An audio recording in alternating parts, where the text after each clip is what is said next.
Gentlemen, welcome to the trade deadline.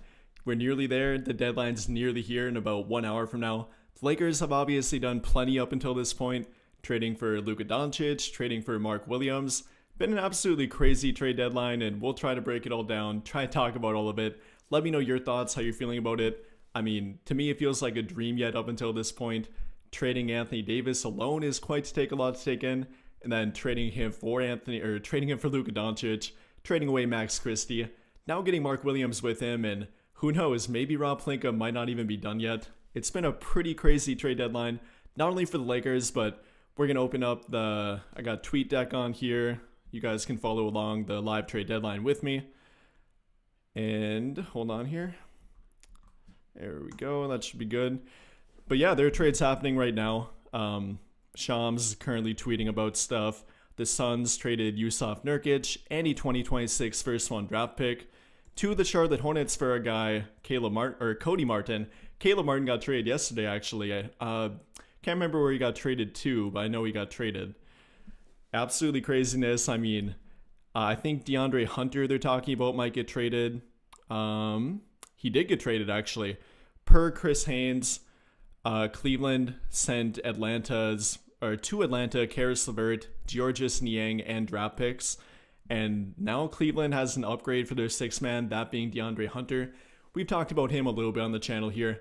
Really good sixth man. I mean, the Lakers actually technically drafted him back in the day. I think in 2018 and traded that pick as part of the Anthony Davis trade, which eventually ended up in Atlanta. But that's a pretty good upgrade for their team. I mean, DeAndre Hunter, if I remember correctly, averaging about 19.5 points per game off the bench this season, having a breakout year at the age of 27, and that's pretty unusual, but definitely a good upgrade for their team. Cleveland's rolling. They got they're number 2 in the East right now. They might be number 1, actually. I haven't looked at the standings in the East quite some time now, but they're a damn good team. Watch out for them. They got an upgrade. That's a really good fit for their team, too. DeAndre Hunter, really good three-point shooter, can create his own offense off the bench for them. Definitely an upgrade over Karis LeVert at this point, in my opinion.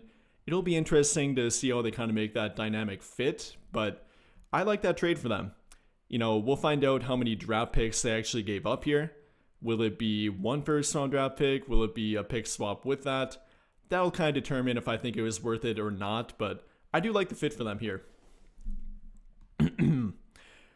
Per NBA Central, they're tweeting about the Pelicans are expected to keep Zion Williamson and CJ McCollum. I mean, I don't know about you guys, but I feel really bad for the Pelicans. I mean, all the injuries they've had. They traded away Brandon Ingram last night. He's headed to Toronto. I think they got Bruce Brown for him, a first-round draft pick. But, man, the Pelicans, DeJounte Murray tore his Achilles, if you didn't see that. Zion Williamson can't quit eating all that gumbo down in New Orleans. It's been absolutely terrible to watch for them. I feel awful for them. They have 15 wins in the year after many predicted them to be a top 5 seed in the West, or at least top 8 seed around that mark. Just can't stay healthy. Everyone on their team pretty much has gotten hurt, and it just keeps on coming for them. I don't know what they can really do at this point. I'd really think about trading Zion Williamson. Well, I'll read some of your comments in the chat here, try to get caught up with it. We'll try to go back and forth between the trade deadline, what's going on here. There'll probably be a lot coming out in the next hour. One comment, what time does the trade deadline end? I'll try to get every time zone here. I think 3 p.m. Eastern time, 2 p.m. Central time, 1 p.m. Mountain time, and then 12 p.m. Pacific time. I'm pretty sure I got that right. But yeah, 1 hour from now, pretty much 1 hour and 5 minutes. So quite a bit's going on right now. Quite a bit probably will happen yet. The latest trade, like I mentioned, if you're just coming in here, is DeAndre Hunter heading to Cleveland for a package of Karis LeVert, Georges Niang, and undefined draft picks. I think probably one first-round draft pick, but that's the latest big trade. Who knows if the Lakers will make another big trade. If you watched my video earlier today, they could trade Maxi Kleber, the salary of Maxi Kleber. Unfortunately, he can't really play for them. He has a broken foot right now. But they could trade that salary. They can combine him with another player through a trade, so they can only make a trade of $11 million or below that and try to get somebody in return for him. They could do it. That'd be a pathway to upgrade their team further. And you know what might be a good option for them? definitely be interesting to see what they do here, but we'll see how it pans out for them. I think they've done more than enough. Rob Pelinka has done a great job. I mean, Luka Doncic alone, I would have been happy with that. Definitely hurt trading away Anthony Davis. I think we all felt that. Trading away Max Christie, a guy they drafted, and finally was breaking out for them, becoming that true 3-and-D player that we all knew he could be, and he was finally happening for him.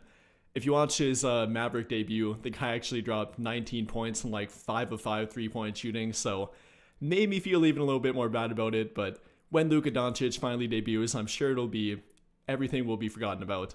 That'll look pretty good. I know LeBron's excited for it. He was talking that talk on the court the other night, dropping the and one, looking over at Luka Doncic and saying that's what we'll be doing. So definitely got a little preview of it and should be a lot of fun to watch. Try to get up, read some of your comments here. If you really want to grab my attention, no pressure, but you do have the super chat option. I'll get to any of those. I'll be able to see them a little bit more quicker. Talking a lot about Mark Williams. Yep, I like the pickup for them too. Yeah, I like the fit. I mean, that lob threat that Rob Pelinka has been talking about, that lob threat that both LeBron and Luka like to play with. I've talked about it, Luka coming from playing with Derek Lively and Daniel Gafford. You really got to have that lob threat for him, and not only Jackson Hayes, but a bigger guy that can play probably more than a 15 to 20 minute per game kind of role, and that is Mark Williams. He can do that for them. Definitely some injury risk with him. I'll pull up the stats here. We'll switch over. But like I mentioned in my video last night about him, only played 19 games last season. I think that was a combination of a back injury, I think maybe a shoulder injury and a foot injury. Nothing that really hampered him too long, and in my opinion, I think the Hornets kind of kept him out to tank further last season and really have been really cautious with him. I don't really know why they traded him, other than the fact they probably couldn't turn down that trade package of Dalton Connect, an unprotected first, and a first-round draft pick swap. But, you know, he was definitely breaking out this season prior to them trading for him, averaging about 15.5 points per game, nearly 10 rebounds per game, a block and a half per game nearly. I mean, being dominant around the rim. The guy's averaging about, I think, 14 rebounds per 36 minutes here. Pretty damn impressive. A lot of us have maybe thought about trading for a Day'Ron Sharpe kind of guy. You know, that good rebounder, that physical guy down low. But with Mark Williams, they'll get that and much, much more. Bringing this back up. Got any more trade action going? Nothing yet.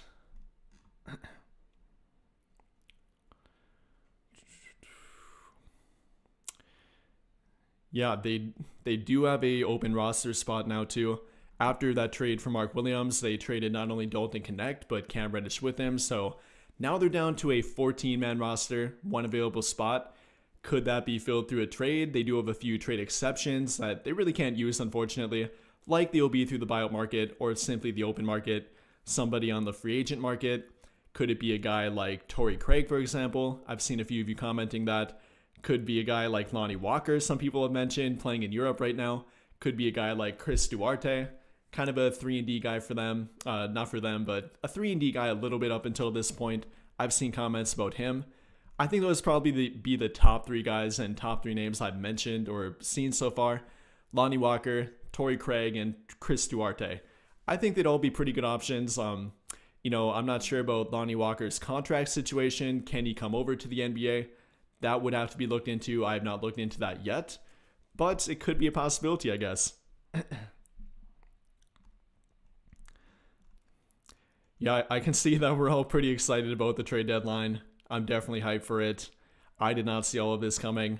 Rob Pelinka's been cooking. Can't hate on that man anymore. He's done a great job. I mean, simply the fact that he got Nico Harrison to quote-unquote keep quiet and keep it a secret between himself and the Mavericks about trading for Luka Doncic. I don't know how you kind of pull off that trickery to say, hey, we're going to make a trade for Luka Doncic, or I'm interested in that trade, but don't tell anybody about it. Don't get any other trade offers. Don't weigh the value for him. Only talk to me about it. I don't know what kind of trickery, spellbinding that Rob Pelinka was doing with that one, but he definitely pulled something off there. That's pretty impressive. Talking trades in the chat here. I see a lot of Lonnie Walker talk. See some Lonzo Ball talk. Um, Lonzo Ball, if I remember correctly, signed a 2-year contract last night. I think he technically could be traded yet.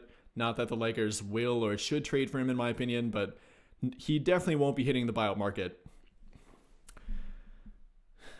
Dennis Schroeder, he could be hitting the buyout market, but like I talked about in my video last night, I think I talked about it in the Jimmy Butler kind of trade video I made. Even if Schroeder would hit the buyout market, they can't sign him due to being a first apron team. He's making about, I think, $500,000 more than they're allowed to sign off the buyout market. So that's kind of tragic. They wouldn't be allowed to sign him. I definitely would if it would be for a vet minimum, but the only way they could get Schroeder back would be through a trade. And like I said in that video, I probably really don't want to do that for Gabe Vincent, who's been playing well for their team, and probably that second round draft pick, their only remaining second round draft pick they have left. I'm probably not looking to do that. I don't think that would be a big enough upgrade for their team. I definitely do it for a vet minimum, but not for a trade like that. Correct. No, we can't sign Dennis Schroeder.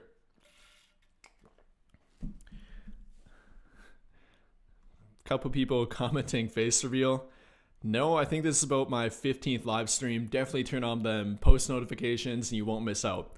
I don't do a ton of lives, but anytime there's a big trade or usually the trade deadline, draft, I do for that.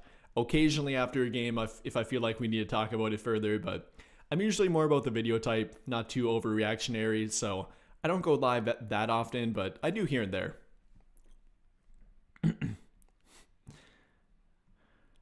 Again, yep, no, we can't sign Dennis Schroeder. Unfortunately, we can't do that. Not through the buyout market. With the remaining money, do you think the Lakers can fill in Dalton Connect's role? I'm assuming you mean through a free agent that they'd be able to sign with their cap space under the first apron.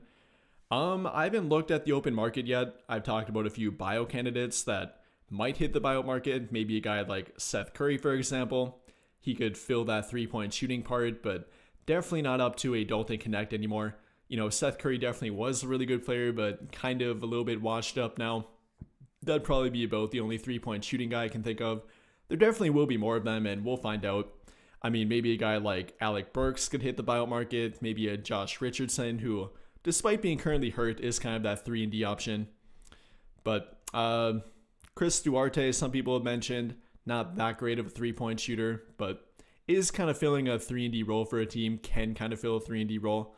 So if you're talking about that combination of Dalton Connect or simply being a shooting guard kind of wing player, then I'd take a look at those kind of guys, yeah.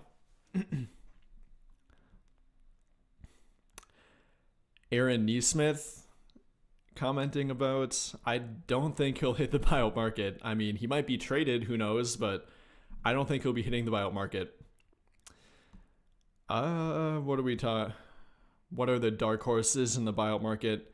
I'll definitely do more talk about that through a video. I'll have to look it up. I don't want to shout out random names, but the 3 that I did mention are the 2 that already have hit the open market. Currently happen to be Chris Duarte and Torrey Craig.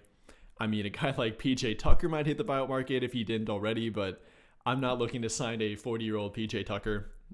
Definitely like the guy back in his prime, but not anymore. Maybe a different option like a Dennis Schroeder, some people have mentioned, but they can't sign him off the buyout market. Can't reiterate that enough. Unfortunate, but they can't sign him. Will Mark Williams play versus Golden State? I'm pretty sure he's been ruled out, if not officially ruled out. Even if you would get to LA, they very likely won't play him. I mean, just traded for the guy last night, coming from the East Coast all the way to the West Coast. Yeah, I don't think he'll be playing. Maybe on Saturday with Luka Doncic potentially against the Indiana Pacers at home, but I wouldn't be shooting for tonight. I don't think that'll happen. Do we got any more trade updates? Phoenix is likely done making moves for the day and will now focus on improving their roster in the summer. If that doesn't seem like a 2021-22 Lakers tweet around the trade deadline, I don't know what is. I feel bad for them. I mean, not really. I don't feel that bad for them. If you try to make a big 3 in the modern NBA with the new CBA, you're kind of asking for what's happening to the Phoenix Suns right now. Absolute salary cap hell. Can't make trades, and with the second apron, they kind of did to themselves here, and I can't say I feel too bad for them, but yeah, that team ain't going anywhere. Backup center PJ Tucker. Hell yeah, let's go for it. Do I expect Kelly Olynyk or Bruce Brown to be available? Bruce Brown got traded. If you didn't see that, he got traded to the Pelicans as part of the Brandon Ingram trade.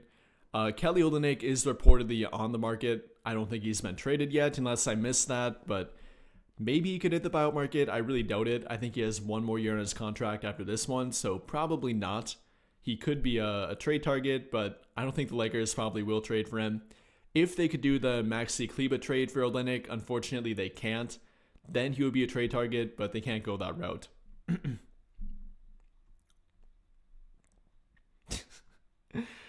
Lots of comments about trade targets. Unfortunately, I can't get to all of them. Yeah, I'm definitely hyped for Mark Williams too. Yeah, that Luka Doncic, Mark Williams connection, that's going to be fun to watch. If you haven't watched Mark Williams play, I definitely recommend watching a guy play rather than simply highlights, but if there are any highlights to check out about a player, go check out Mark Williams' lobs and dunks. The guy can throw down some monstrous dunks. He's about 7 foot, 7'2", with a 9'9" standing reach. The guy barely even has to jump to dunk the ball, and he's got about a 35-inch vertical with it, so he'll be fun to watch. We still need a backup center. I don't really think they desperately do anymore. Jackson Hayes has shown to be fairly reliable as a backup. I'm good with that. I wasn't happy with rolling him as their number one center, but him coming off the bench, I'm fine with that. With the possibility of Christian Wood maybe coming back, that's looking kind of bleak, and maybe a different route would be waiving Christian Wood, then signing a different center. But I'm fine with them trading for Mark Williams and then having Hayes behind him. I'm good with that. No more complaints from me.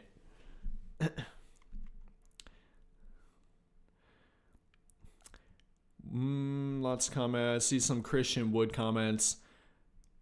I don't know the timeline on Christian Wood. I think Redick once again reiterated yesterday that there is quote unquote no update on Christian Wood, so that's probably not a good thing.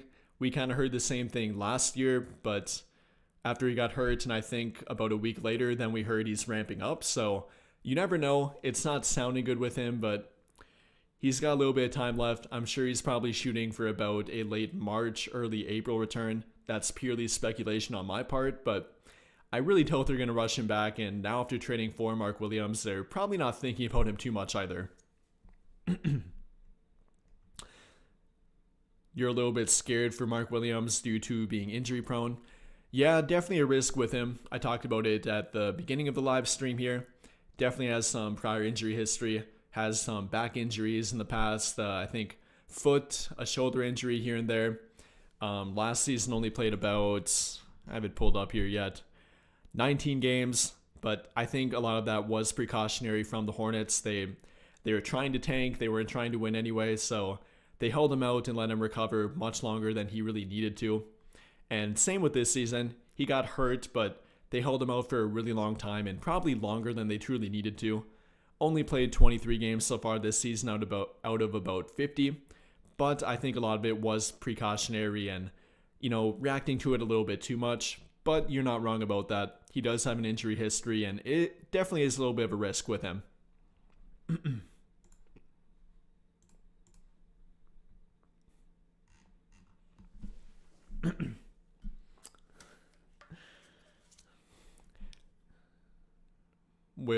I'm not commenting on that. You take, okay, Ochai Agbaji, definitely a target I like too, but I don't think they'll trade for him. Do we have the size to compete with Denver? I mean, I hate the comment about, stopping Jokic and all that, but if you're talking about purely the size, then yeah, they definitely do in my opinion. You got a 7 foot to 7'2" Mark Williams, a 7 foot Jackson Hayes off the bench, a 6'9" LeBron and Jared Vanderbilt, 6'8" Rui Hachimura. They got plenty of size. That's not the problem. If you watch how like Minnesota competed with Denver last season and ultimately won that series, it was primarily about containing the 3-point line and not letting them pass the ball around and move the ball around and finding the open shooters. That's much more important in my opinion. You can let Nikola Jokic drop 40 on you and you can still win. I think that's actually probably the better game plan. Play him one-on-one and not double team him. Don't let the other guys around Jokic beat you. Just simply let Jokic try and go hero ball, and that's probably a better formula than trying to quote-unquote stop Jokic. I've never liked that, and that's not a term I use.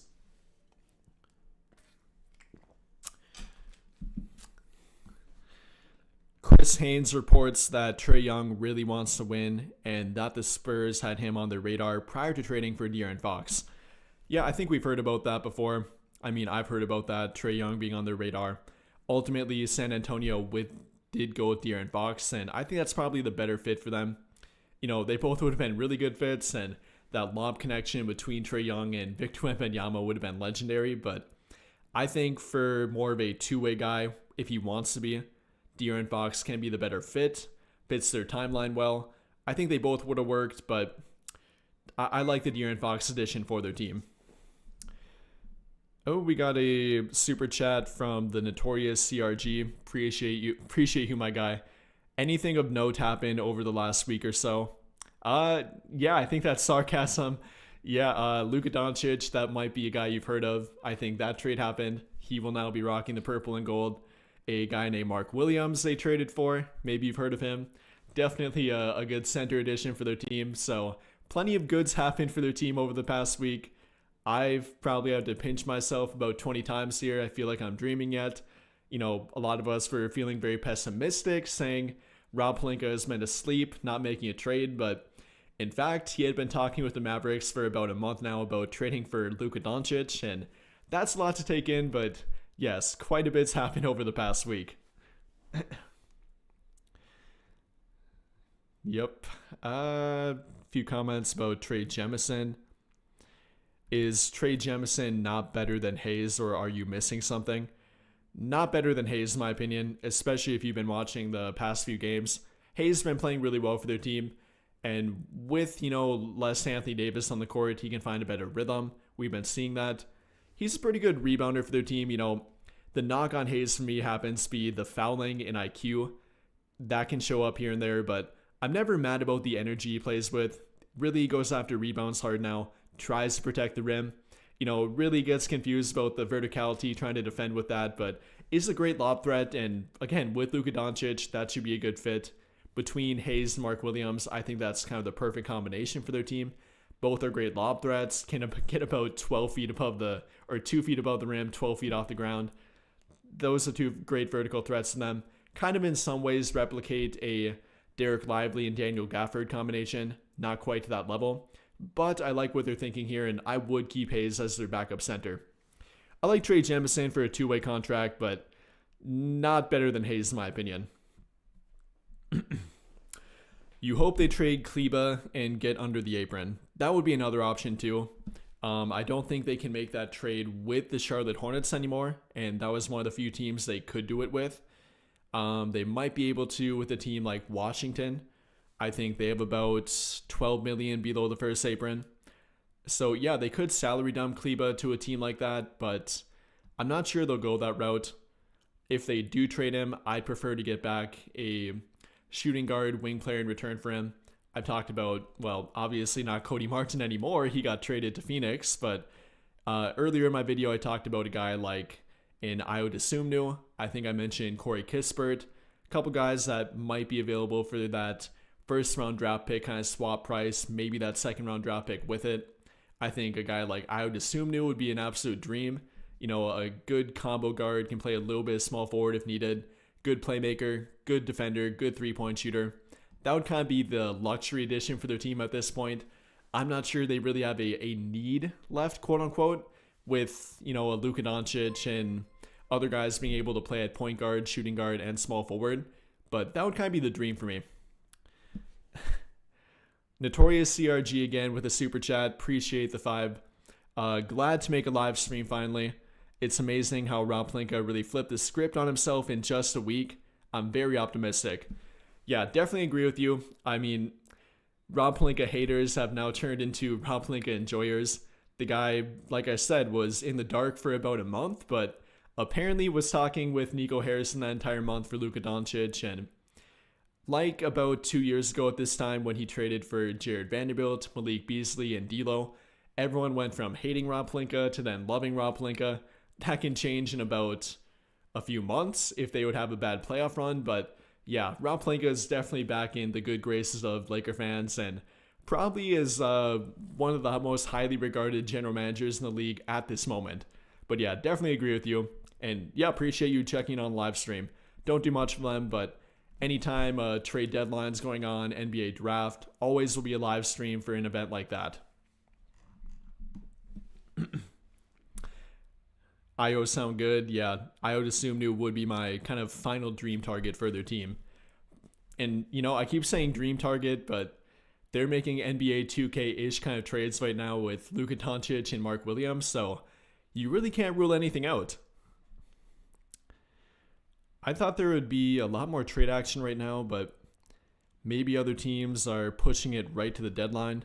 I thought Shams would be tweeting left and right, but if you weren't here for earlier, DeAndre Hunter was the latest NBA trade, going to Cleveland for Karis LeVert, Georges Niang, and okay, we got the draft picks out here then too.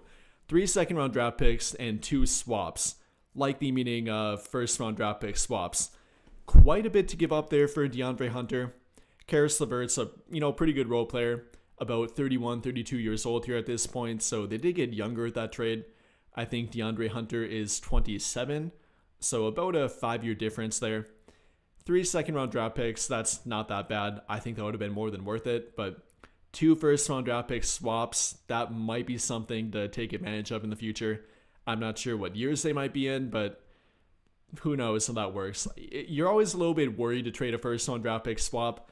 You don't know how your team might look at that time frame, and if you're trying to enter a rebuild and you have a pick swap, you really can't effectively control your future, and that's something you do got to keep in mind.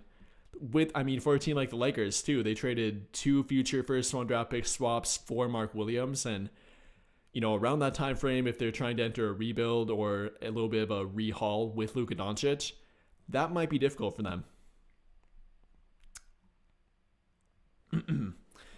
Okay, try to catch up on some comments again here.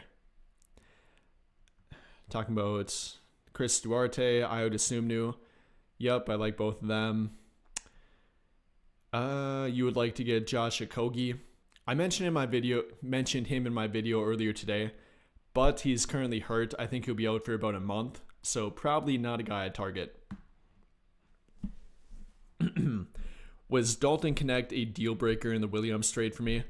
No, I wouldn't call it a deal breaker. Definitely gonna miss Dalton Connect. Had a ton of potential, and Redick really liked him. The amount of plays that Redick would draw up for him, and how much he took him under his wing, I think that'll be missed. I think Dalton Connect really could have became a good player with their team, but I would agree that it's tougher to find a Mark Williams type of guy, a 23-year-old center that is not only improving but can improve with their team and fit their timeline. It's harder to find that compared to a Dalton Connect kind of guy. Talking about what Dalton Connect is more right now, and with him being 23, about to turn 24, the ceiling on him might be a bit limited. That's up to interpretation. I think he has plenty of potential yet, but I think I would have to go with the Mark Williams. When you factor in the draft compensation they gave up with Connect, it's a little bit money there. I think I definitely would still do the trade given their need for a center. But if you're comparing the two and what they gave up and got for him, you can definitely go either way on it. It's a lot to give up for Mark Williams, and simply giving up Dalton Connect is controversial. But I think it was kind of worth it, and I'm happy with the trade. We'll see how it plays out over time, and I will miss Dalton Connect though, yes.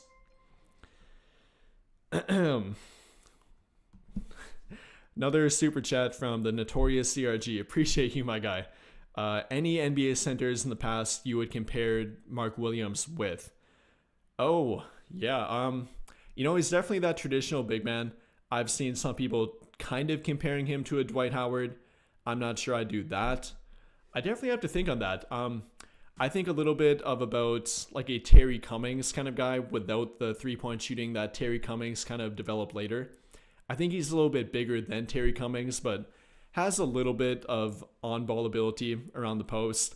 Very aggressive rebounder, has a great vertical, absolutely great lob threat. I can see, I thought of a little bit of that when they traded for him. I kind of agree with the younger Dwight Howard comparisons. Has the wingspan kind of like a Dwight Howard, has an even bigger standing reach than Dwight Howard. Even a guy kind of like a Jalen Duren, who apparently they tried to trade for prior to Mark Williams. They're a little bit similar, but they're both current NBA players. I'd really have to think on that, though. A past NBA comparison for Mark Williams.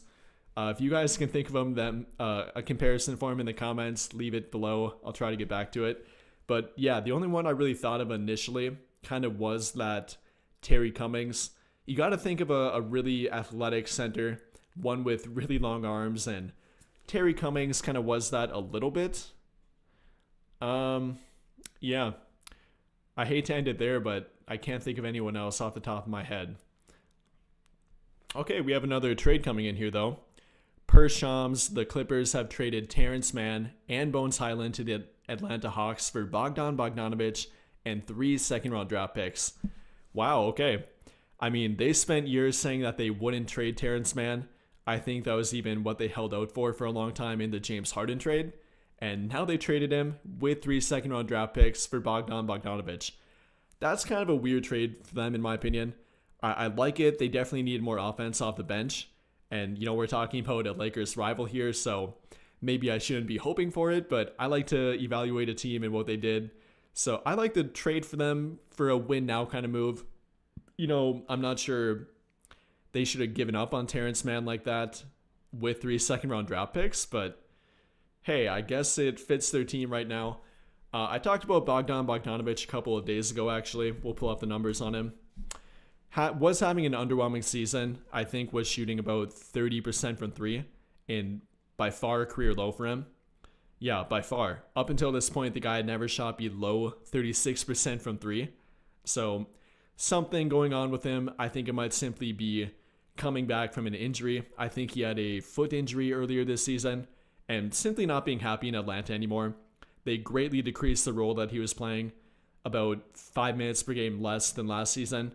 I think he'll definitely bounce back, but even though the guy looks like he's 25 years old yet, he does happen to be 32. So that's more of a win-now move for the Clippers, more of an all-in kind of move. Maybe not all-in, that might not be the right terminology for it, but more of a win-now move compared to Terrence Mann, who's about 4 years younger than him. Bones Highland, they finally freed him. And the 3 second-round draft picks, too. Can't say I saw that one coming, but okay fit for them, I guess. I'm not sure who I'd say would win that trade, but more of a win-now move for them.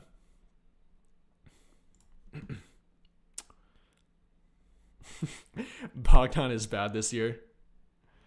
Yeah, he hasn't been playing that well. No, definitely has not been playing that well. But I think he'll bounce back. The guy averaged about 17 points per game last season, only a year ago. He can get back to that. I'm not worried about it. But then again, as a Laker fan, I'm probably not hoping for that either.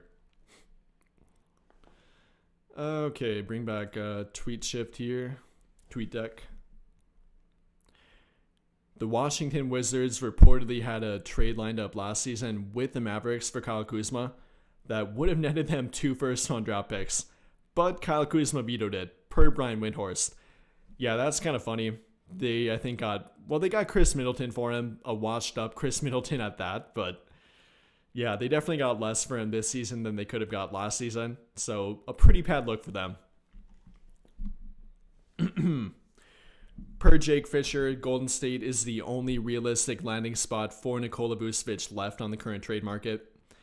We've heard about that. The Lakers were lightly linked to Nikola Vucevic. I never liked that fit for them. I mean, especially after trading for Luka Doncic, I feel like they had to trade for that lob threat kind of center, that rim protection kind of guy. And they were able to get that with Mark Williams.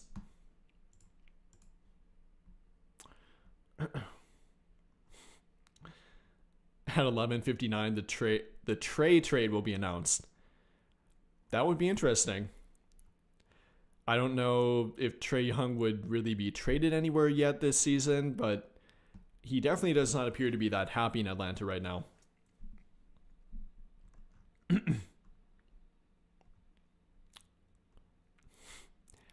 Clippers steal. I don't know. I think it's pretty balanced trade if you're talking about the Terrence Mann for Bogdanovich trade. Okay, I think a comment about the comparison to Mark Williams, Andrew Bynum. I kind of thought about that, but I did not want to mention it. You know, the frame, Mark Williams definitely is more athletic than Andrew Bynum ever was, but they have a pretty similar frame and are both fairly athletic.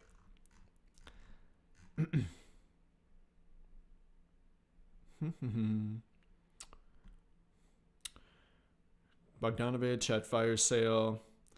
I mean, yeah, if Bogdanovich would have been available for a better price, maybe I would have thought about trading for him, but I think the Clippers gave up a little bit too much. I'm still kind of a fan of Terrence Mann. I'm really not sure why they benched him. I feel like he wasn't having that bad of a year. I'm going to pull up the stats here to try and prove my point. You know, never numbers watch to prove a point. This is not the right way to go about it, but he wasn't playing that bad for them, I guess. Let's look at the on and off court rating. Okay, that's fair, I guess. They were about 10 points worse with him on the court compared to off the court. But, I mean, he was shooting about 47% on corner threes and not being a bad defender. I mean, there are better defenders. I wouldn't say Bogdanovich is a better defender than him, but he can be that 3-and-D type of guy. I'm not completely done with Terrence Mann. If he would have to ever be available for around a minimum contract, I'd take a flyer on him, even for more than that. I think he can get back to that 22-23 kind of season where he averaged about 9 points per game here, 3.5 rebounds per game, shot 39% from 3. I think that's still attainable for him. It's probably more about confidence and Ty Lue giving up on him rather than him simply turning into a bad player, in my opinion.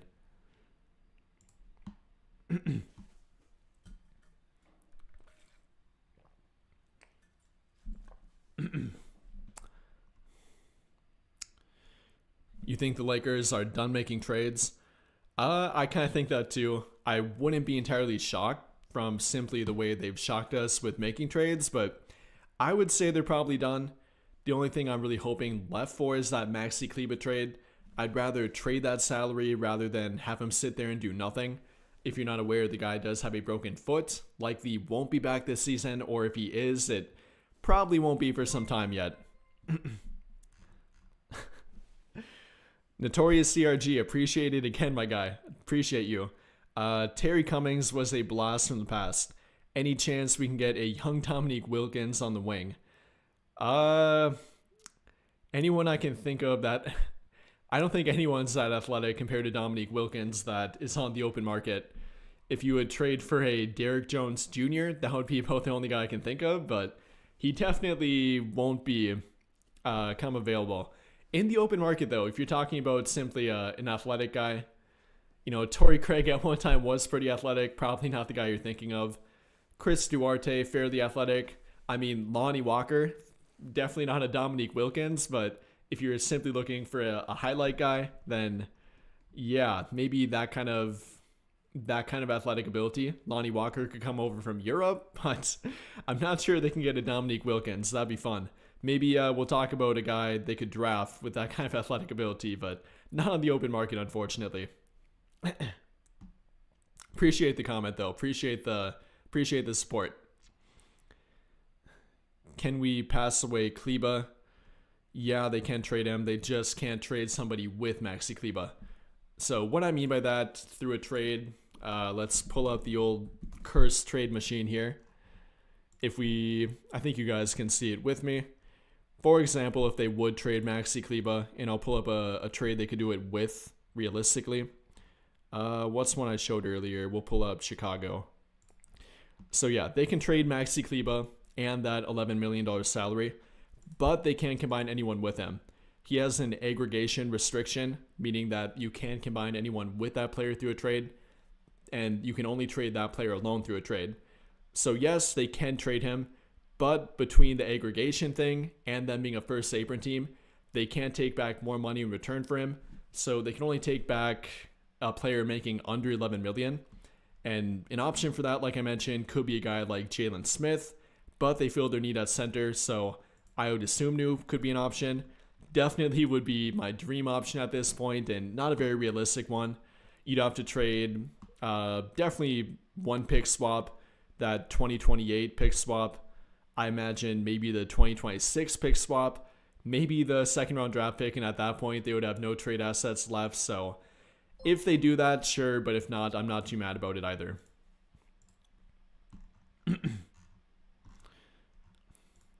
But yeah, hopefully that cleared that up for you. And everyone commenting about can they trade him? Yes, they can trade him, but you can't trade anyone with him. And they have T-minus a half an hour to make that trade, or any other trade for that fact. Let's see, any more trades happening? Any more rumors happening? Nothing yet. I can't complain between Luka Doncic being traded, Jimmy Butler being traded, De'Aaron Fox being traded, Kyle Kuzma being traded, former Laker Kyle Kuzma, our guy Jalen Hood-Schifino being traded. Just kidding. But yeah, there's been a whole lot of trade madness, and can't complain about the trade deadline at all. I mean, the NBA has taken away headlines from the Super Bowl this week, and I can't remember the last time they've done that. So NBA is definitely happy about it. The NBA world's happy about it. NBA fans, let's be honest, we love drama. We love trades. We love to hear the trade talk and guys moving from team to team. You know, loyalty is one thing. I like loyalty on my team, but in regard to other teams, I like watching trades, and it's been a lot of fun to watch.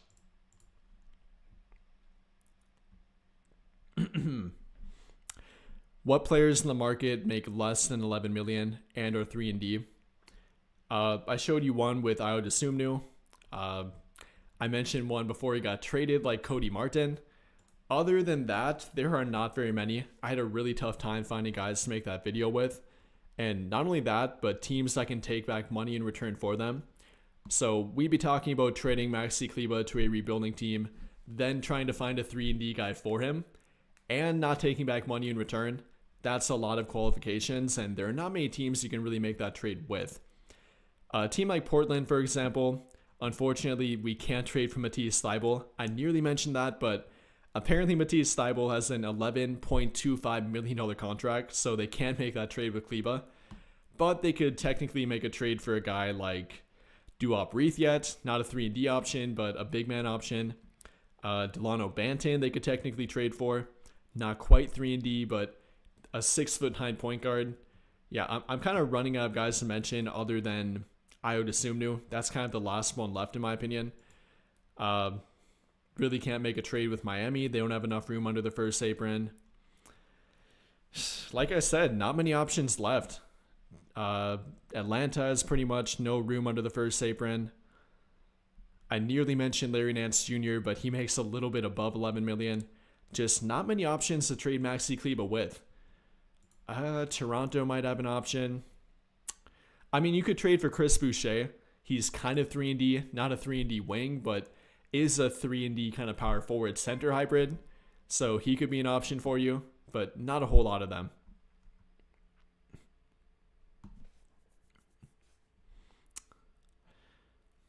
But yeah, comments about Maxi Kleber.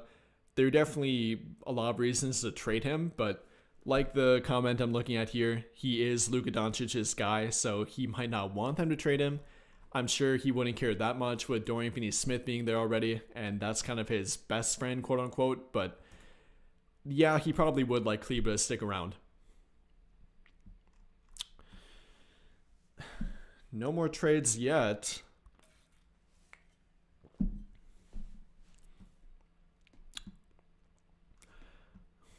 I'm kind of shocked that, well, I mean, Golden State, they did trade for Jimmy Butler. Can't say they didn't make a trade, obviously, but I thought they'd kind of go the route of making multiple trades rather than one big move. I didn't really think they pulled the trigger on it. Andrew Wiggins have been playing pretty well for their team. I mean, you can argue that they definitely got beat in that trade pretty badly, even from simply trading Andrew Wiggins and Dennis Schroeder for Jimmy Butler. I think they kind of lost that trade from that alone. Not from an overall talent standpoint. Jimmy Butler is obviously very good yet when healthy and actually trying to be on the court. He can still be pretty good. But we're talking about a 35-year-old Jimmy Butler and a guy they paid, I think $121 million for over the next 2 years. So maybe not the best option they could have traded for. Definitely not the best contract they could have given him. So I don't like what Golden State did here. If I would make a hypothetical, like a winner and loser of the trade deadline, my winner probably would be the Lakers so far, and my loser definitely would be Golden State. I don't know what they're doing.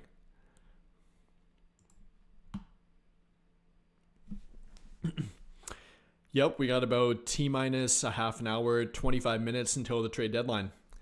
Nearly at that point. We're nearly there.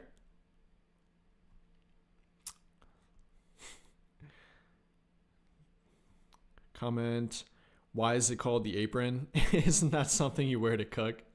Funny. I couldn't tell you why it's called the apron. We'll go with your answer for that one. Oh, that's kind of an interesting option. I think you mean on the open market. City Sissoko. That could be a fun option on the open market. I think a bit young, definitely developing yet, but he could be 3-and-D. We got a super chat from Grey Goose. I hope I pronounced your username right, but appreciate it, my guy. Thanks for the awesome videos, man. You save my morning drives to work. Appreciate you, my guy. Appreciate you tuning in. Appreciate the super chat. Appreciate everyone who watches the videos, shows support. Get to live my dream because of you guys. I love making the videos. Love talking about the NBA, the Lakers in general. Kind of losing my voice here, but appreciate it. You know, all of you that tune in, whether you leave a comment, drop a like or not. Appreciate you tuning in. Genuinely appreciate the support. Appreciate my guy. Yeah, you take your words back about Pelinka. Yeah, I think we're all kind of biting our lip now about Pelinka. I hadn't been too mean about Pelinka. I've been a little bit more reserved on that. Some people have kind of tried to push me to hate on Pelinka more. But I've definitely been impatient with Rob Pelinka. I've not been innocent of that. I think we're all taking back what we said about Pelinka. The guy's been cooking in silence. The guy's been making trades and even, you know, kind of tricking Nico Harrison again to not trade with a different team. I still can't wrap my head around that. How you trade a guy, make a trade for Luka Doncic, and somehow tell the other team, hey, we'll make a trade for him, but don't tell any other team or get any other trade offer for him. I can't believe he did that. I can't believe Nico Harrison let him do that, but I'm happy with it. I can tell why Dallas Maverick fans are not happy with it, though. I'd probably be calling for Nico Harrison to be fired, too. Unless they win a championship or make it back to the NBA Finals, I think that would be the bare minimum kind of threshold for Nico Harrison to not even win that trade, but to not get killed about that trade. I think they got to make it back to the NBA Finals. And okay, I'd say 3 things they either have to do, and 2 of the 3 they have to do. 1, beating the Lakers in the playoffs. 2, getting back to the NBA Finals or winning a championship, either this season or simply with Anthony Davis in general. That would be the only way for Nico Harrison to not be absolutely killed from the trade and probably keep his job beyond 2 years from now. Yeah, that is called manipulation. Manipulation, yeah. Rob, okay. Very punny. I probably can't come up with it, but yeah. Rob Pelinka, he pulled a fast one on that. Lakers need to pull off one more robbery for a 3-and-D guard. Too bad they already had it in Max Christie. Yeah, let's not talk about Max. I might shed a tear. Just kidding, but definitely loved him. I've been rooting for him. I've been defending Christie for a couple of years now. Some people have said give up on Christie, trade Christie. I can't believe there are some people like that, but believe me, there were comments like that. I've been a Max Christie believer. The guy is still somehow only 21 years old and has so much untapped potential in my opinion. Could be more than just a 3-and-D guy. Could be about a 15 point per game guy in my opinion. I mean, let me pull it up. Let's reminisce on Christie a little bit. Let's have our formal final talk about Christie and appreciate it. Yeah, like I said before, first game with Dallas had 15 points, 4-4 from beyond the arc. Was playing incredibly well with the Lakers prior to being traded. Got up to 8.5 points per game, even after a pretty rocky start to the year. Was shooting about 37% from beyond the arc. All around playing great for their team. Playing borderline lockdown defense and was way more valuable than Cam Reddish, in my opinion. Not even an opinion. I think that's a statement at this point. Proved to be way better than him. You know, proved to be their most reliable and durable 3-and-D guard. And I'm definitely going to miss him. Obviously, you can't say no to a guy like Luka Doncic, but it's going to be hard for them to truly replace Christie and find that young 3-and-D guy to fit their timeline and that can grow with their team as well. Simply don't find a guy like Christie that can grow on a tree.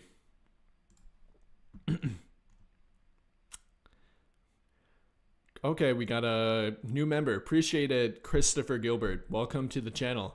Appreciate it, my guy. Christie will thrive with more playing time. Yes, 100% believe that.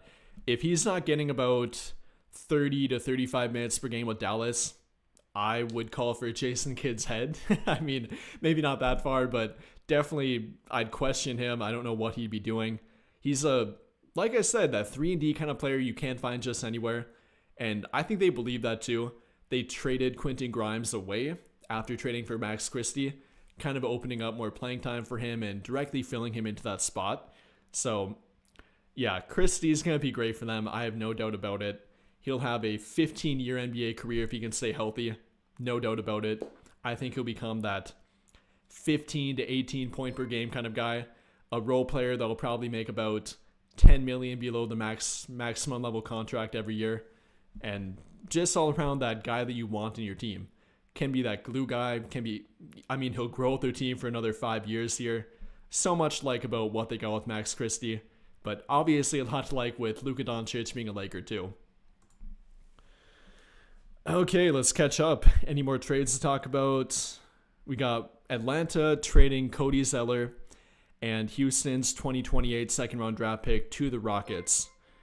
That would kind of be a salary opening kind of move. I'm not sure what else we'd call that, but Cody Zeller will now be a Houston Rocket.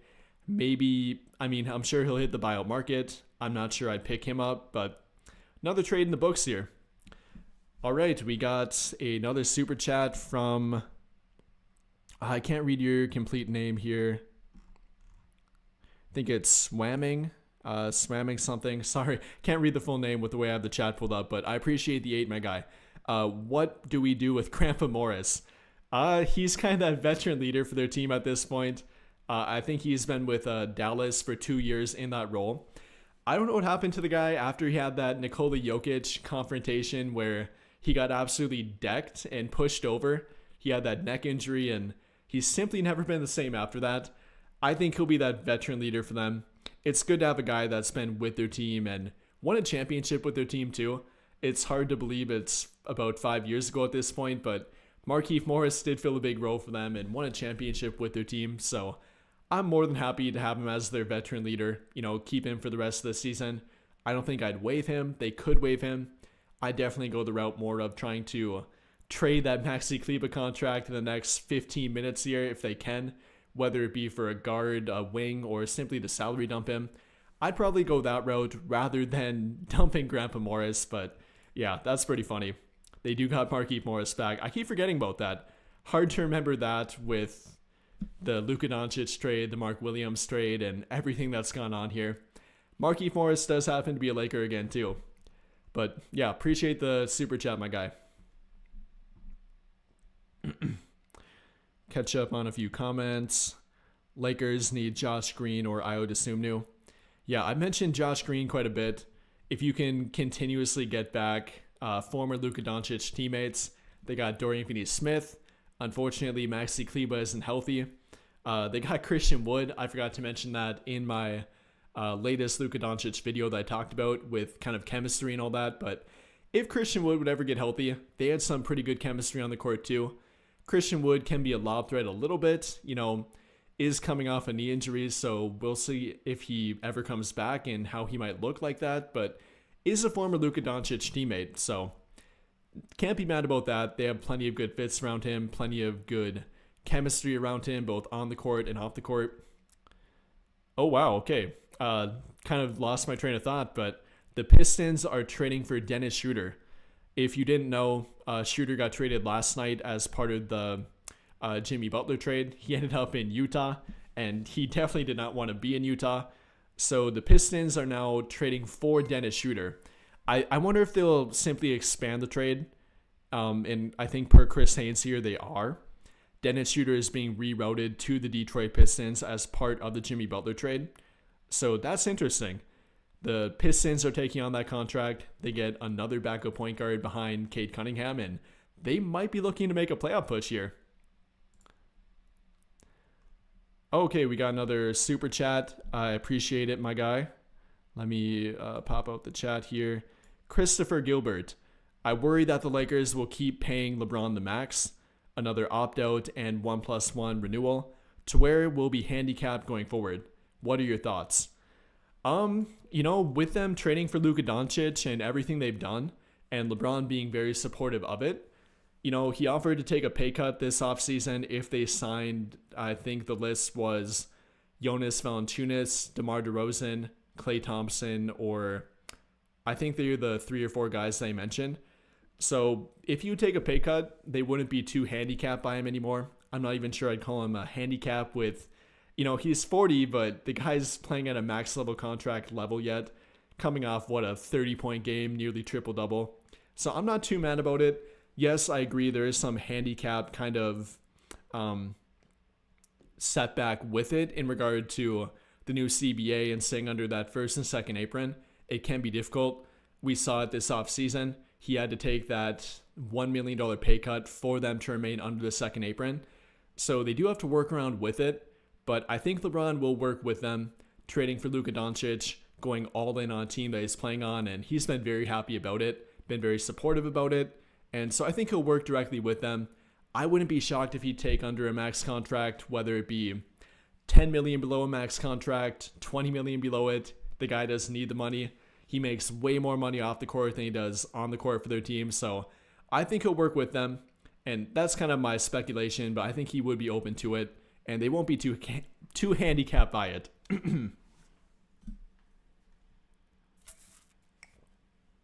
yeah, appreciate the chat, my guy. I'm kind of losing my voice here, but hopefully I answered your question.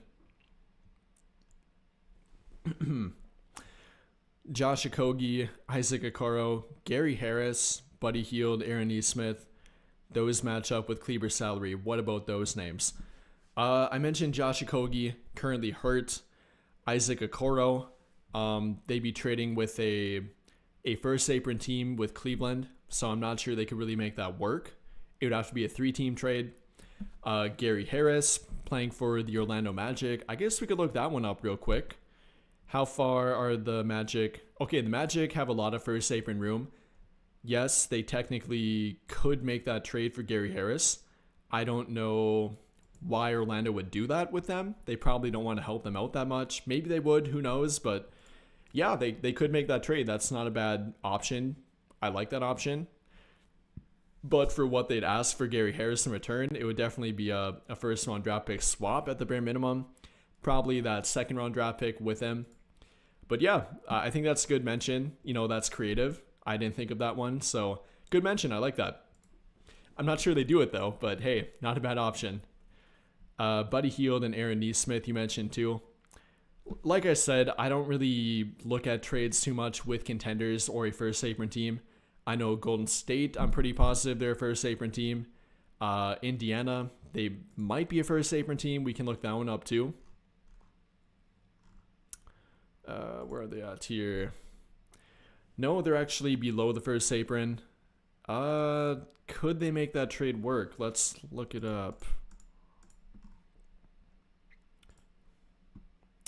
Yeah, they technically could make that trade work, but Aaron Nesmith is a pretty good 3-and-D player, so I'm not sure they have the draft compensation left to get him. If Indiana's trying to trade away salary to re-sign Miles Turner, then maybe they do that. They would definitely have to throw in, let's call this a first-round draft pick swap. They'd have to throw that in. They'd have to throw in maybe their other available first-round draft pick swap, probably a second-round draft pick with it. So probably not very likely with that, but I like the way your mind's thinking. Yeah. Okay. Per Chris Haynes, the Pistons plan to keep Dennis Schroeder. If you weren't here before, Dennis Schroeder landed in Detroit, being rerouted as part of the Jimmy Butler trade, and will now be that backup point guard for Detroit. So that's pretty interesting.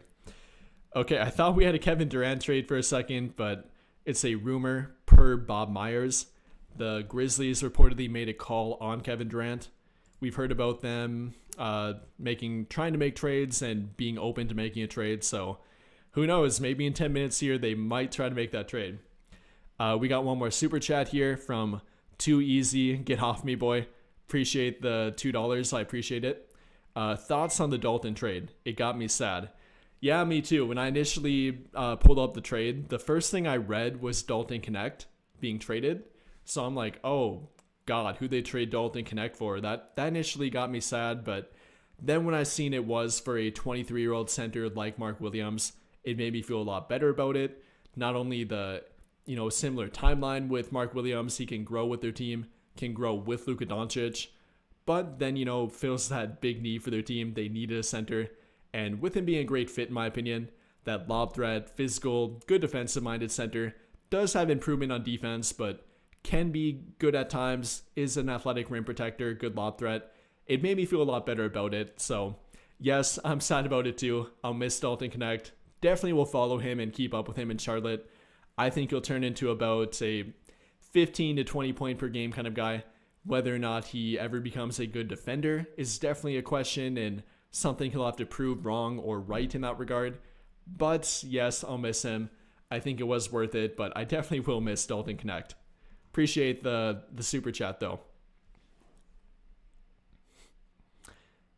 I do have a face. Yes. I've done a few live streams now. I think this might be number 12 or 13. So gotta turn on them post notifications to be notified. I don't do it very often, but I do like to go live for big events, the NBA draft, trade deadline, stuff like that. Yep. Do I think the Lakers will buy Malcolm Brogdon from the buyout market? They cannot get Malcolm Brogdon. If you're not aware, they are a first apron team, and with the new CBA, a first apron or a second apron team, they cannot sign a buyout market player that previously made over $12.9 million. And if I remember correctly, we can even pull it up here. Malcolm Brogdon is making about $22.5 million, so they would not be allowed to sign him. They would not be allowed to sign him or a guy like Dennis Schroeder, like I mentioned before, who now is being traded to Detroit. That will be interesting. I think that's a pretty good fit for him. Schroeder kind of gets mad about coming off the bench, so we'll see how that pans out. I don't think he'll be starting for them. He'll definitely be behind Cade Cunningham and whoever else they have in their starting lineup. I can't think of it off the top of my head. They got Tobias Harris, Jalen Duren. Azur Thompson does not start for them. Malik Beasley, I think, is in that 2-guard spot. So Schroeder will be coming off the bench. So that might be interesting to see how that pans out. I think this is a previous report on trade, but KJ Martin, Josh Richardson, and a 2028 second-round draft pick from Detroit to the Utah Jazz. Okay, so KJ Martin and Josh Richardson will be ending up in Utah. Therefore, they might hit the buyout market, so maybe keep them in mind. Could be a buyout market target. I'm not sure if you guys can see that on the screen with me right now, but KJ Martin and Josh Richardson. Richardson is currently hurt, I know that, but KJ Martin could be a fun pickup. Definitely a lob threat. Definitely an athletic freak. That previous comment about Dominique Wilkins, that could be your Dominique Wilkins, KJ Martin. So who knows, maybe he might hit the buyout market or simply be waived in general. Other than that, we're about 5 minutes away from the trade deadline. We'll see if Kevin Durant will be made in a shocking trade. I doubt it. Maybe the Grizzlies might make a big trade here yet. I think they're kind of the final team that would make a big move. Other than that, though, I think we might be done. A lot to take in here, though. Another super chat from Too Easy. Get off me, boy. Appreciate it again, my guy. Asking, do you think we can actually make a run this year? Yeah, I definitely think they can. I think the LeBron and Luka Doncic fit will take a little bit of time to work out, but they have some time here. They got about 30 games left. They can find that fit on the court. Again, I think Luka Doncic and LeBron, that will be the hardest thing to make work. Not to say they can't fit. I think they definitely can fit, but two very ball-dominant guys, it does take time to work out. But all the pieces they got around them, got their center, they got Mark Williams, they got the lob threat, They got good 3-point shooting around them. Maybe less of it now that they traded Dalton Knecht, but they got great defense around them. They traded for, or didn't trade for, they got Jared Vanderbilt yet. They got him back. Vanderbilt's been a defensive demon lately. They traded for Dorian Finney-Smith, good 3-and-D guy for them. So they got plenty of talent on their team. I think they have a pretty well-rounded team. Yes, they kind of have a need for a backup wing, backup 3-and-D guard off the bench. That would be the final thing, but hey, I personally think they're about a top 5 contender in the West. You can argue even top 3.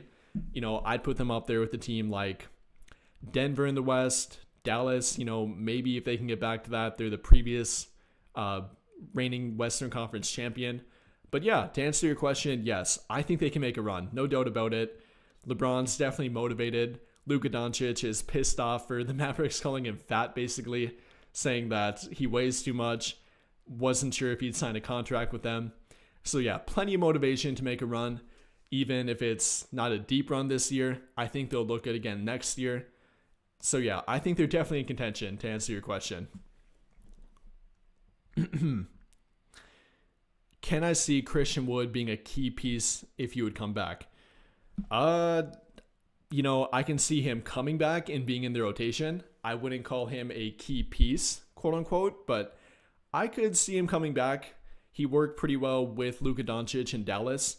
I think him and LeBron actually had a really good plus-minus rating on the court together. So I could see him coming back and JJ Redick playing him. But we're kind of talking wishful thinking here at this point. If he would come back, great. If not, then maybe think about waiving him, replacing him. But I'm not going to hold my breath too heavily on Christian Wood. Yep. TikTok here. We got 3 minutes left till the trade deadline. See if any more trades. Okay, not a trade here, but Washington. Okay, now we have a trade here. The LA Clippers are trading Kevin Porter Jr. to Milwaukee for MarJon Beauchamp. Wow, interesting. That's actually a pretty good trade for Milwaukee, in my opinion.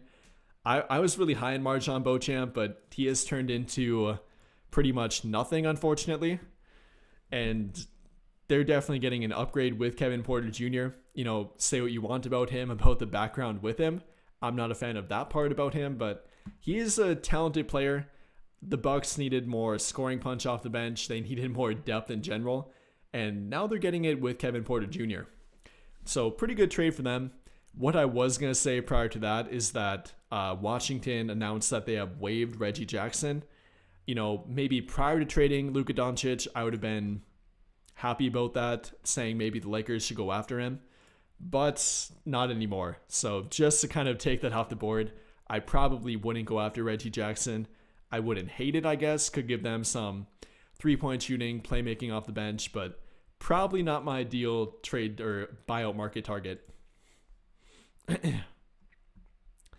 We got 2 minutes left till the trade deadline here. And per Bobby Marks, Ben Simmons is a name to watch in the buyout market. Cleveland and Houston are teams to watch for him. And just to clear it up, the Lakers can't sign him. I know Ben Simmons is making, I think at one time, a max contract. So if he would be bought out, they could not sign him.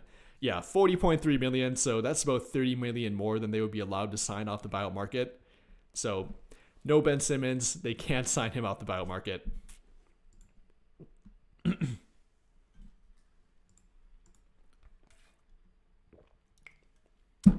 Marcus Smart got traded. Really? Yeah, you're right. Okay, I didn't have that pulled up here. Yeah, Marcus Smart and a 2025 first-round draft pick to Washington in a multi-team trade that sends 2 second-round draft picks to Memphis and simply giving them roster flexibility for a move. That's kind of a wild trade for me. I mean, they got Marcus Smart as part of the Porzingis trade, trading Marcus Smart to Memphis, getting Porzingis in that 3 or 4 team trade. So to see them give up on him like that and kind of trade him for a few second-round draft picks, that's pretty shocking. Okay, we got a super chat without a question from Poo Poo Kachu. I don't know if you simply wanted me to read your name, but appreciate the super chat.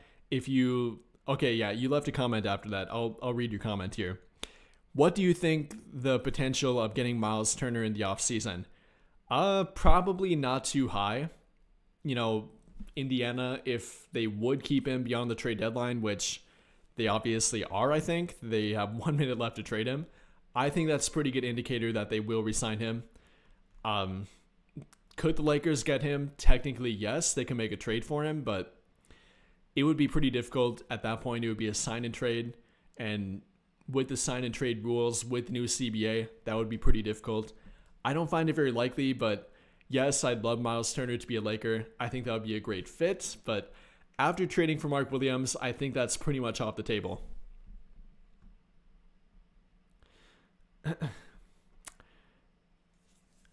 Catch up on a few comments. We hit the trade deadline.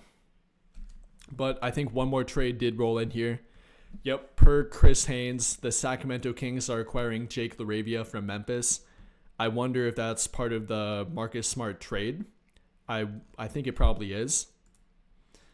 Yep, Jake LaRavia to Memphis, or to Sacramento. I don't know what Memphis got for that. I think it's probably part of that 3-team trade, but I'm still kind of shocked about Marcus Smart being traded. He was having a pretty underwhelming year up until this point. Let's actually pull up what he was doing. Only 30, but was having a pretty underwhelming year. Only about 9 points per game, 4 rebounds per game, 1.2 steals per game. Still pretty effective on defense, but absolutely fell off a cliff offensively. Wasn't doing much of their team, only shooting about 35% from the field, 32% from 3. That's pretty awful. Was hurt for a majority of the season, only playing 20 or 19 games so far. You know, I think they even kind of made him a DNP at a few times, holding him out. Only played 9 minutes the other night, 18 minutes last night exactly. So, yeah, I think the writing was on the wall here. It didn't work out for Memphis, and now Marcus Smart will be heading to Washington and could be heading to the buyout market. That'll be interesting to watch. Unfortunately, the Lakers can't sign him off the buyout market.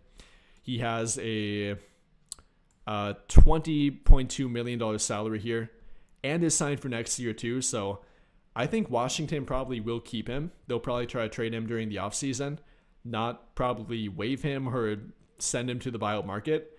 I think they'll probably try to rebuild his value. I think that would be the right move for them here. Try to rebuild it, get more for him during the offseason or maybe early next season, rather than buying him out for simply nothing. Okay, got a few more trades that rolled in here. The Indiana Pacers are trading James Wiseman, who did tear his Achilles, and Catch to the Toronto Raptors. So simply a roster move for them. They're probably trying to prepare for the buyout market. Same thing with the LA Clippers. They trade away Kevin Porter to Milwaukee. They got Marjon Beauchamp back for him, but I think they freed up a little bit of money by doing that too.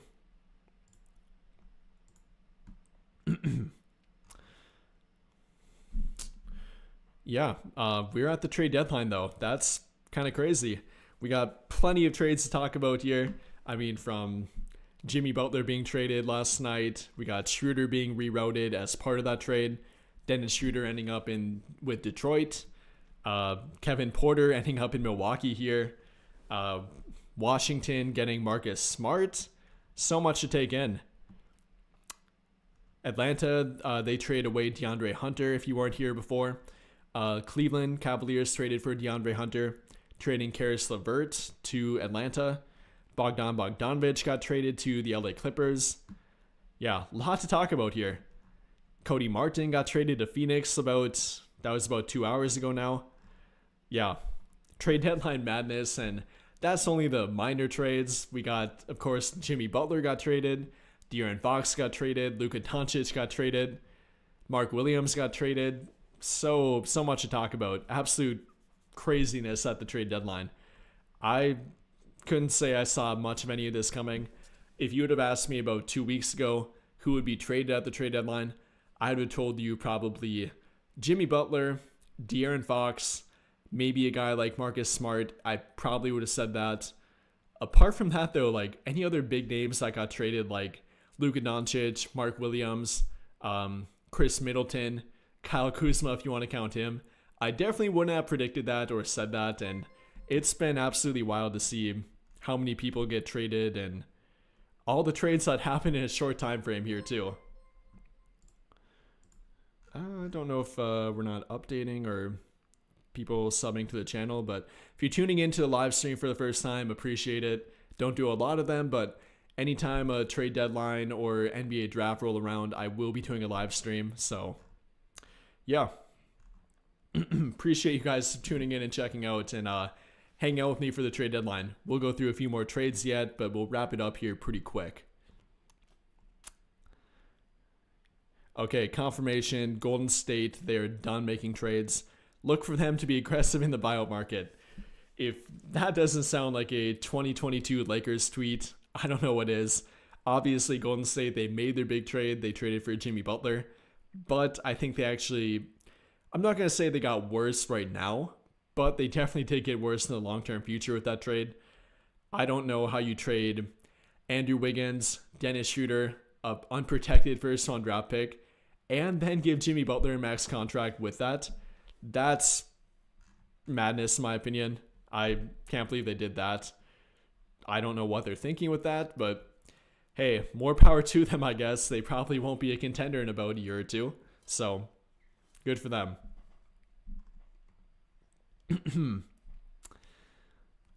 Go through a few more of your comments here. Yep, we did hit the trade deadline. The trade madness should be over now. Maybe a few more will roll in, but I think we got all the trades at this point. Yep, James Wiseman got traded. Kevin Porter Jr. got traded here prior to the trade deadline. Marcus Smart got traded. Shooter got traded, being rerouted to Detroit. A lot of trades in the final 20 minutes here of the trade deadline. Make sure I didn't miss any of them here. If I missed any, make sure you guys comment. I don't think I did, but... Okay, this random post amidst all of the trades happening. Kendrick Perkins saying he was the real leader of the Thunder. We're gonna ignore that one. Memphis reportedly made a call on Kevin Durant. I mentioned that before. That would have been really interesting if they could have somehow flipped Marcus Smart. You know what? I'm curious about that one. Could have they made that trade happen?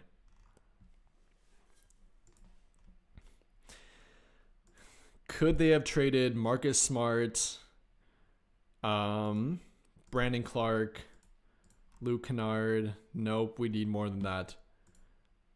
They would have...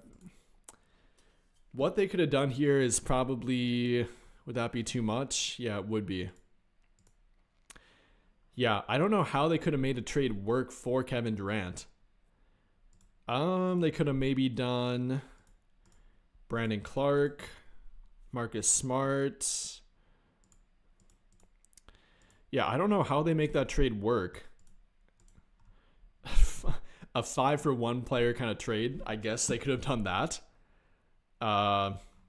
That's about what they would have been looking at for if they would have traded for Kevin Durant, though. Yeah, and even then, they would have had to make that a 3 or 4 team trade to get more players back in return with Kevin Durant. You can't go under 11 players on a roster. So that would have been interesting. I get a little bit sidetracked here with that, but imagine Kevin Durant actually ending up in Memphis. That probably would have been the best fit for him, in my opinion, but didn't happen.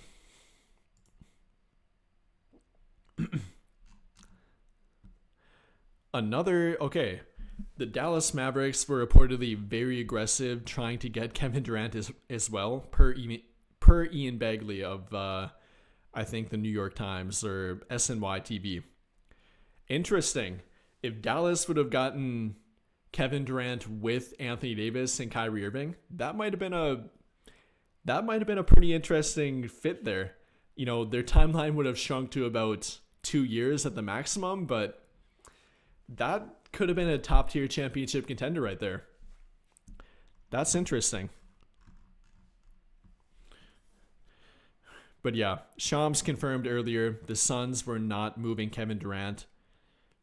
I don't know why they refused to do that. You know, their team, their current outlook right now is pretty horrible.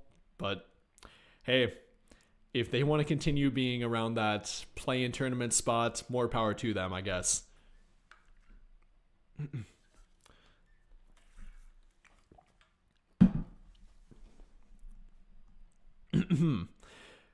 Yep, the Lakers did not make another trade. Apart from the Mark Williams trade last night, I didn't think they would, but yeah, we got the roster set now. I can pull it up here. This is officially what we have to work with. Hopefully you guys can see that on the screen, but yeah, that's what we're working with. We got, when I have this roster pulled up, a lot of people get mad about the starting lineup I have. It's simply the depth chart. Don't get mad at my starting lineup. I would change it too. I'd put Dorian Finney-Smith here rather than Rui Hachimura, but credit to Rui Hachimura. He's played really well lately. This is what we're working with though. We got Luka Doncic at point guard currently. Gabe Vincent behind him for their backup point guard. Shake Milton kind of being that third point guard for them. Of course, you got LeBron and Austin Reeves playing point guard, point forward for them a little bit too. Luka Doncic himself being a point forward. Then for their wing depth, it is a little bit shaky right now, I guess you could say. After trading away Dalton Connect and Cam Reddish, they're down to Jared Vanderbilt, Dorian Finney-Smith, Shake Milton, and that's pretty much it. After that, all you got is Bronny behind them. I guess you can count Austin Reeves and Luka Doncic for wing players too. Rui Hachimura as well, LeBron, but a little bit thin on the wing. I think they're still okay. They don't desperately need one, but we do have one roster spot open at this point. I definitely try to fill it with a wing player, hopefully a 3-and-D kind of guy. So now we're looking at the buyout market. We'll definitely talk more about the buyout market. That'll be the video focus going forward. Obviously talk more about Mark Williams, the fit with him, how he'll factor in with Luka Doncic, LeBron on the court. That'll be fun to watch play out. But yeah, we have a very interesting roster outlook now. This is what we're working with. We got one spot left. So we do have more to work with. They're about, I think, $2 million below the first apron. So yes, they can sign somebody right now if they want to. It would be a prorated contract. So yeah, they actually have $3.8 million per fanspo. So take that with a grain of salt. I think in reality they're about, I mean, maybe that's right, but I think they're about $2.5 million below the second apron. But yeah, point here is that they can sign somebody, whether it be off the buyout market, they'll be limited with that, or currently on the open market. We can look at a guy like Torrey Craig right now. They could maybe sign him. They could maybe sign a guy like Chris Duarte. Whoever it might be, they will be able to sign somebody else, and that's what we'll have to look forward to. Can we look up current NBA free agents?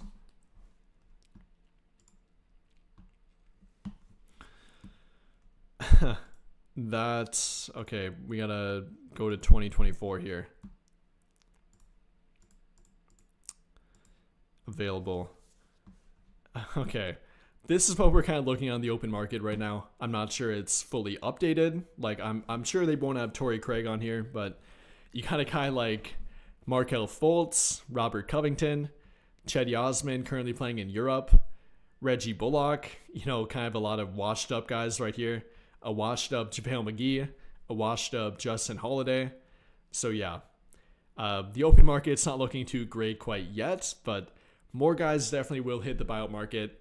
There should be more to talk about, more guys have become available, and it will be a more fun topic in about, I'd say probably a few days from now. That's usually when guys hit the buyout market. They gotta negotiate the contract with their current team and maybe their new team, then hit the buyout market, and from that point on, then we can talk about a guy being picked up. But yeah, not a whole lot on the open market right now. It's not fully updated, like I mentioned. A guy like Torrey Craig should be in here. A guy like Chris Duarte should be in here. Now Reggie Jackson should be in here. But yeah, pretty limited availability on the open market.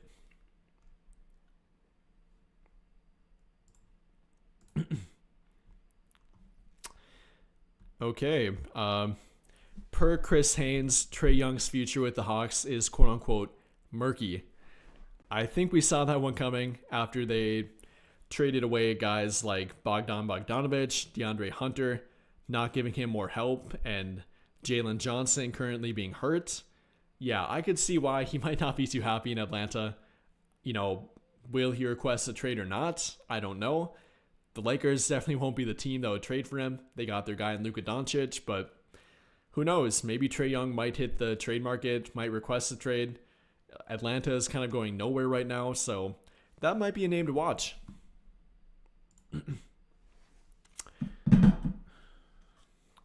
Smart for a buyout. Yeah, I wouldn't doubt if Marcus Smart hit the buyout market, but Lakers can't sign him.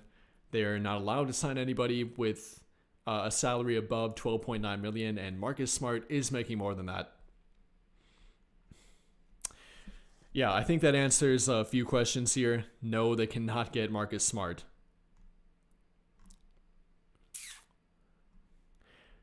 Buyout targets, buyout shooting guard targets. Yeah, we'll talk about more buyout candidates. Don't worry.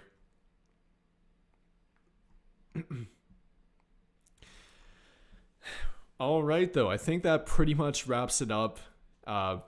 Any more final questions here? Roll them out pretty quick. I think we'll wrap it up in about 5 minutes here. Okay, there we go. Super chat from J1. Appreciate it, my guy. Bones Highland, a bio candidate. Good 3-and-D. I agree with part of that. Yes, he is a bio candidate. Where did he get traded again? I can't remember. But he got traded to Atlanta. I'm sure they'll waive him. I wouldn't doubt it. But I wouldn't call him a 3-and-D player. He can do the 3-point shooting part of that, but definitely not the defense part. Let's pull up Bones Nashawn Highland. That's his real name if you didn't know. Yep. 24 years old. You know, in only about 11 minutes per game, the guy can score 7.2 points per game, only in 11.1 minutes per game. That's about 23 points per game per 36. Definitely a guy that can light it up off the bench and give your team scoring punch, a 3-point shooting punch. Was shooting about 39% from beyond the arc. You know, I wouldn't hate it. After trading away Dalton Connect, Highland can kind of fill that role for them. Is a little bit of a movement shooter. You know, more of a sporadic 3-point shooter in general. When he gets it, it's probably going up. Wouldn't call him a 3-and-D player. More of a shooting guard compared to a point guard. You know, can provide a little bit of playmaking ability, but I'm not really giving him the ball that often and letting him run their offense. I don't want to do that. But yeah, for your question, is he a bio candidate? Yes. Wouldn't call him my favorite target, but I would keep him on their radar. I'd think about it. I'd monitor the open market. If nobody else better becomes available or wants to sign with their team, then yeah, go after Bones Highland. Can give you 3-point shooting, can give your team a little bit of, you know, good timeline fit with their team. And yeah, that's, I guess that would be the argument to sign him. I see a comment about what's his defense like. You know, the 1.8 plus 1.8 defensive box is not a good indicator. When you're playing for the number 2 rated defense in the NBA, you're probably going to have elevated defensive numbers. So if you evaluate him before that point, we're talking about a pretty average defender, below average defender at that. Simply a pretty small guy in general. Not a, you know, don't want to hate on him too much, but can't really defend any position that well out there. You know, isn't the worst defender in the world, but more about the 3-point shooting and shot creation rather than defense. Okay, are we kind of locked up here or what?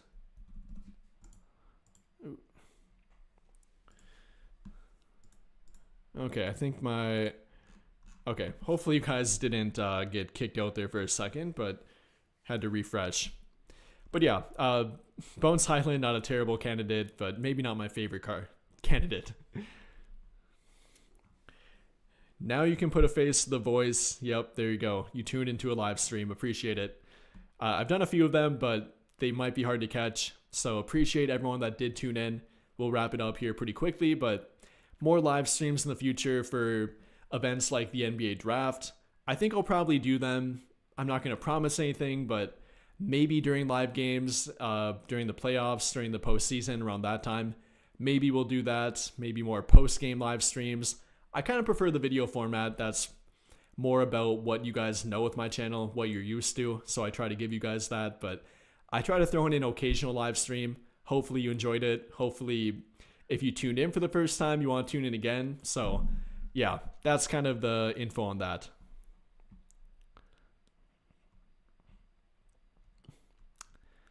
Fair enough. Thank you for your response. Yep. Appreciate the question. I'm always open to any suggestion about a buyout market candidate. I'll look into it, evaluate them.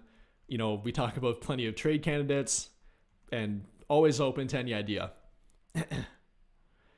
Has Marcus Smart really been that bad? He hasn't been that good, I'll say that. I don't blame Memphis for trading him. I don't really love the trade package they got for him. But yeah, he's not been good. He's been very injury prone with their team. The offense has fallen off a cliff. He shot about 32% from 3 with their team, only about 9 points per game. The playmaking hasn't been that good with him. So yeah, if you've been watching him play, I can't say that I blame them for trading him away and kind of giving up on him. I would have liked them to use that salary for a bigger trade. If that report about them trying to trade for Kevin Durant is real, maybe they tried to do that. That's what we have pulled up right here, if you can see it. Memphis reportedly tried to make a call for Kevin Durant and trade for him. So if they would have pulled that off, I would have liked it a lot more. Obviously, that would have meant more draft picks with Marcus Smart, but yeah, they definitely did give up on him, and I can't completely blame them for it.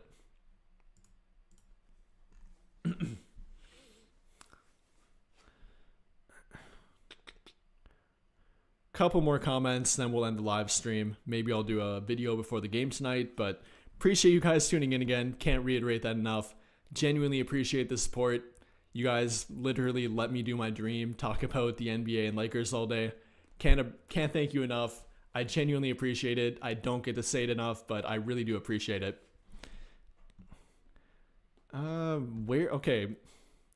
Where did Quincy Olivari end up? I didn't make a video on that. I nearly did, but he actually signed with the Lakers G League team again. Despite losing his 2-way contract, he did sign back with their team. I can't believe a different team didn't pick him up with a 2-way contract, but yeah, he signed back with the South Bay Lakers. He's playing with them right now. Not on a 2-way contract, simply a G League contract. For the guy's sake, I love Quincy Olivari. He seems like such a good dude. I hope a team picks him up. Whether it's the Lakers in the future, they sign him to a new 2-way contract, or a different team, I think he definitely should be playing at the NBA at some point, and at the bare minimum should be on a 2-way contract. Yeah. Okay, couple more comments. Okay, Daniel Tice waived. I didn't see that. We'll try and verify that, but that would be an option for their team. I think they kind of filled their center obligation at this point, but let's see. Did Daniel Tice get waived? Yep, you are correct. The Oklahoma City Thunder did waive Daniel Tice. Okay, I'm not sure if that would be an option for the Lakers, but it could be an option for a different center needy team. Maybe the Lakers will look into it, but okay. Here's another post about buyout market candidates. Let's pull this up real quick. I think it's simply a fan account, so take it with a grain of salt. I don't know what. I think I pulled up a Turkish account here, but Torrey Craig, he already is a free agent. Lonnie Walker, playing in Europe. PJ Tucker, completely washed up. Josh Richardson, currently hurt. Cam Reddish, if you get bought out, the Lakers can't sign him back, but for a different team. Zach Collins, I have thought about mentioning him, but the Lakers can't sign him through the buyout market. Maxi Kleber, obviously currently with the Lakers. Maybe they buy him out. I don't think that would be the right route to go with him, but I guess maybe. And now Daniel Tice. So from that list, I think about Torrey Craig, Lonnie Walker, and Daniel Tice. Okay, one more good question here I'll try and pull up. Try to talk about something that I haven't talked about yet. Maybe 2 questions. I can't leave you guys hanging like that. Okay, I like this one. Hey JSM, is there a past Laker you would like to bring back for a run this year? I know a lot of people would probably like me to say Dwight Howard, but I think that ship has sailed. But yes, I have liked the Lonnie Walker comments. With them trading away Dalton Connect, that kind of opens up a spot for them at that shooting guard, small forward spot, simply an offensive-minded guard wing player in general. I think Lonnie Walker could be that for them. I have no idea what his European contract obligation might be. Does he have an out with it? I'd look into it and maybe give him a call. I know he hasn't been playing that well in Europe, but if you have a guy that directly played well with your team, albeit it being a pretty different team at this point, you can pretty safely say that he would be a pretty good fit for your team again. With the Lakers back in 2022-23, averaged about 12 points per game, 45% from the field, 36.5% from beyond the arc. So, yeah, I'd feel good about Lonnie Walker, and if I would say a former Laker to bring back, I'd probably would go with Lonnie Walker. Maybe a different former Laker will become available, but off the top of my head, I'd probably go with Lonnie Walker. But yeah, I like that question. Okay, one more good question I'll try to find here. If my computer here will not load up on me. Okay, a different comment saying that he does have an out. I hope you're right on that. That might be fun.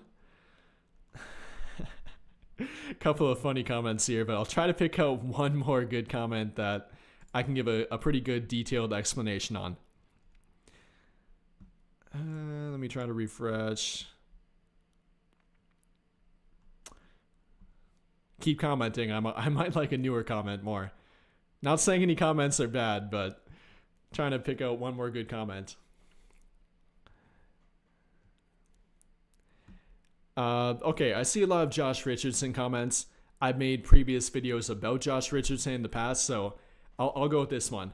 Yes, I like the fit of a Josh Richardson, but unfortunately, the guy is hurt. I'm pretty sure he hasn't played since about November 8th or something. I looked it up, I think, a day ago. November 18th. He has not played since November 18th, so even if he is healthy and hasn't been playing for Miami, I don't know the situation with that, but he's only played about, I think, 9 games all year. He's played 8 games, has had a knee injury, a heel injury, so I probably wouldn't go that route, but if we're talking about getting Josh Richardson from 2 years ago, the guy that averaged about 10 points per game, playing pretty good defense, shooting 43% from the field and 36.5% from 3, then yes, I definitely would sign that player, but I'm not sure they'd be getting that player. So maybe instead a guy like Lonnie Walker, Torrey Craig, I would probably put above him. Definitely Torrey Craig in my opinion. That's probably my top target for a 3-and-D-ish guy right now. So I'd probably go that route rather than Josh Richardson. But appreciate the comments, guys. I think we're going to wrap it up. Really had fun doing the live stream. Appreciate everyone who tuned in. Appreciate the super chats. Appreciate the comments in general. Whether you dropped a like, left a comment, I appreciate it. Genuinely appreciate the support. Many more videos coming up here about Luka Doncic, Mark Williams, the team in general. We got a lot to talk about. The trade deadline's been absolutely crazy. Absolute madness. Rob Pelinka's been cooking. I think he's all in a better light for us now. And I don't think anyone should have any complaints about what they did. Minor complaints maybe, but the overarching theme here should be that the Lakers, if not won the trade deadline, were an absolute winner of the trade deadline. So with that being said, again, appreciate you tuning in. We'll talk more about the team in the future, but appreciate you tuning in. Enjoy the rest of your day. Take in the trade deadline, and we'll have fun watching the Laker game later tonight. But appreciate you guys tuning in.